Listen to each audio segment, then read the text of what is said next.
So my point is that every single patient that I see is offered to be on a research trial. We save their blood, we save their tumors, we save their PAPs. And I have a tremendous amount of data in collaboration with NCI, and hopefully we'll come up with that perfect biomarker that Dr. Kinney is searching for in the short term. But my cervix cancer patients typically are insured. My CIN3 patients typically are not. And so I sort of have it backwards. Insurance doesn't protect against cervix cancer.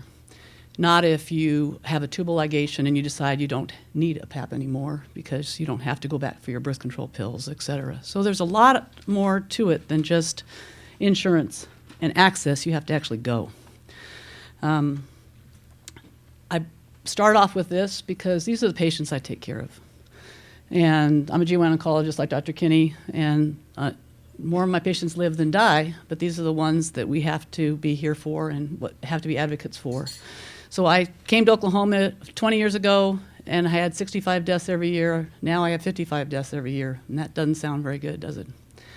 And so we have to make huge, major changes in order to confront this.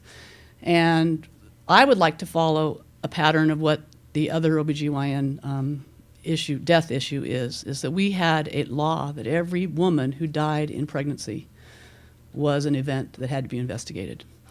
And that was an Oklahoma law that gave a panel to look at every single death, and it went back and said, what happened here, what went wrong? Same thing has to happen with cervix cancer. There has to be an investigation of every death and say why, what went wrong? The health system failed. It doesn't have to be a malpractice lawsuit. It has to be the health system failed. We're all in this together, and we need to fix it. So I just have a couple points that I wanted to make, and that is that we do have to have HPV as our primary screen, not PAPs. We have to make that a U.S. Preventative Task Force recommendation. We have to make it an American Cancer Society recommendation. We have to make it Medicare paid for. We have to make it Medicaid paid for. And then we have to have the secondary triage tool that works so that we won't have to do it twice. PAP is one secondary triage tool. We can use it, but it's not very good. We have to add P16 and Ki67 to PAP and make it happen, and then obviously vaccinate. And we were talking earlier today, I put a proposal up to be funded to vaccinate babies when they're born against HPV for all women who had an abnormal PAP or all women who had condyloma. And Merck wasn't very interested at the time, but I think I'll go back and approach them again. You could ethically do that if the baby is at risk of being infected when it's being born, especially for laryngeal papilloma. And then you can only boost once in adolescence. And I think that's a better proposal, because our big problem in our whole cancer prevention for cervix cancer is getting that patient to come in and getting everyone covered. And if you vaccinate them at birth, you don't miss them. So that's one project. So it does need to be a war. It was said earlier, this has to be a war. It can't be a unemotional action.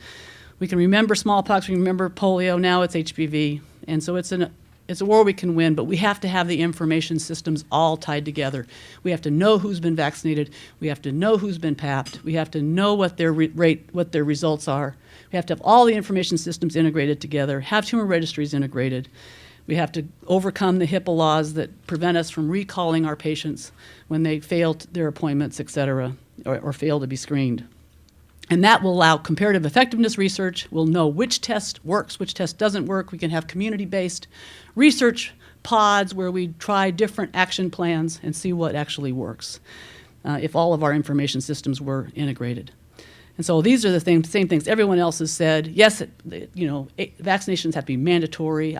The word doesn't work. You can call it opt-in. It's not something that we should be making people beg to get vaccinated.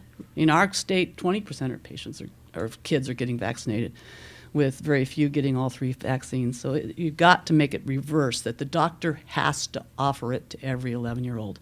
It's mandatory the doctor offers it. It's not mandatory the patient accepts it. And then get rid of the cost of the HPV test. So I think I will quit here, try and keep us on time. I don't believe in contraceptive-based cervical cancer screening because I think birth control pills should be over the counter. And so if we make birth control pills over the counter, then you can't have a contraceptive-based pap smear screening program. It's got to be another system. And we've got to have HPV screening. We don't have to go as often. Women should be empowered to take care of their information systems and be on EMR and communicate with their doctors and know what their appointments are, just like their car and their dog's vaccines and everything else. So thank you very much.